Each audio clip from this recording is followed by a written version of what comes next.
To throw light on the Neanderthals' relationship to modern man, the researchers sequenced 5 additional genomes. They stem from people from all over the world. The comparison with the Neanderthal genome brought completely unexpected results. It is obvious that Neanderthals and early modern humans mixed. However, the inheritance from the Neanderthal is unevenly distributed across the world. The most astonishing thing was that we find this small contribution in Europeans and in Asians, but not in Africans. It seems to be something that Europeans and Asians have in common, but which is missing in Africans. A small part of the Neanderthal genome. But with this story, that you have a young lady by the name of Anna Hayes. She wanted to go to prom, and she went with a friend, and this friend happened to be black. Now, they wasn't in no type of relationship. It was just a friend. Now, she stated that the guy, in her opinion, is really nice, and he's super cute, so she wanted to go with him. And she went. Now, she lives with her mother. She don't live with her father. But, her father had a problem with that. So let's put it up on the screen what the father said to her after he found out that she went to prom with this black young man. He said, "Shut the F up. You have no right to talk to me anymore. Go live with the effing N-word. Your pictures are already off my walls. You can go to hell. What the F is wrong with you? I'm canceling your phone and your insurance. We are done. You want to mingle with subhumans, I treat you accordingly. You want to mingle with subhumans, I treat you accordingly. You want to mingle with subhumans, I treat you accordingly. You want to mingle with subhumans, I treat you accordingly." Lived up here in Siberia, and they have their genome has been sequenced. They were distinct from the Neanderthals, and so you can find in people of European and Asian ancestry evidence of about 7%, 5 to 10% of your genome is common with that of Neanderthals. We've been separated from them for 30,000 years or so. And in some of the tribes in Papua New Guinea and those islands out there, there's evidence for a different kind of genome, which is probably the Denisovan genome. And they might have 7% Neanderthal and 5% Denisovan. So they might be 12 or 15% different from us. And in fact, the Africans who came out from Africa have no evidence of any Neanderthal genes in them. No evidence of that mixture. So they're the real pure humans. Homo sapiens. Really, really interesting, and it gives you a lot to think about. Some viewers may find the following video disturbing. Viewer discretion is advised. They were the brutes of Ice Age Europe. Although a branch of our human family tree, they were seen as a dead end, deep in our prehistoric past. They were called Neanderthals.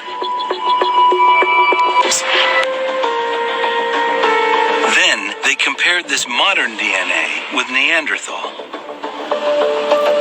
They focused only on small specific regions called variable areas, where the order of the DNA letters often differs from one individual to the next.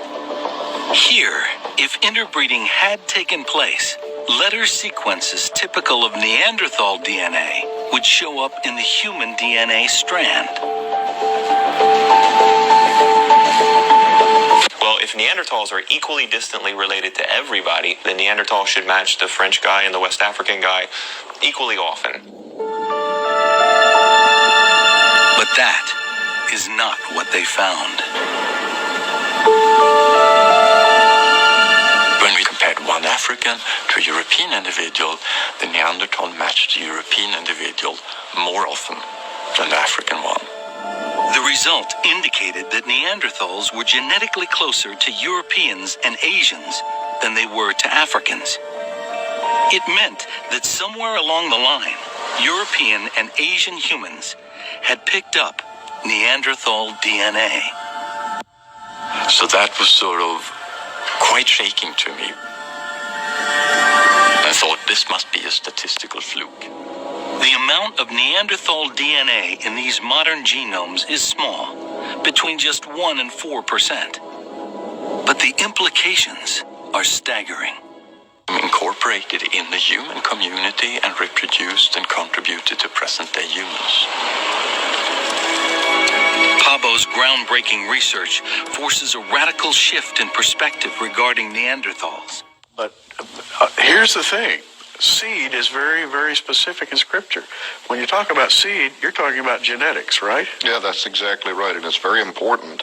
And in fact, why much of the Levitical law concerned itself with Israel making sure that they kept themselves pure, that their bloodline did not be contaminated with heathen populations or otherwise.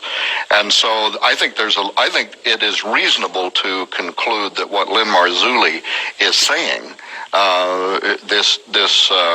that the serpent recognized this early forecast, this proto-evangelium, this pre-preaching of the gospel of the coming of Jesus Christ, that it would make sense that he would set about to try to cut that off. How do you stop the coming of this prophesied one? And the way you would do that would be you would try to contaminate that bloodline, because frankly, if the bloodline leading to the time of Christ became genetically corrupted, then no Messiah would have been able to be born, and mankind would be damned forever. And that would be Lucifer's motive, or right. Satan's motive, to try to stop that. Now, really, this is going to sound silly, but this is really, really important cutting-edge genetics. One of the European and Asian ancestry, evidence of about 7%, 5 to 10% of your genome is common with that of Neanderthals. The Africans who came out from Africa have no evidence of any Neanderthal genes in them. No evidence of admixture. So they're the real pure humans. Homo sapiens. Really, really interesting, and it gives you a lot to think about. Right.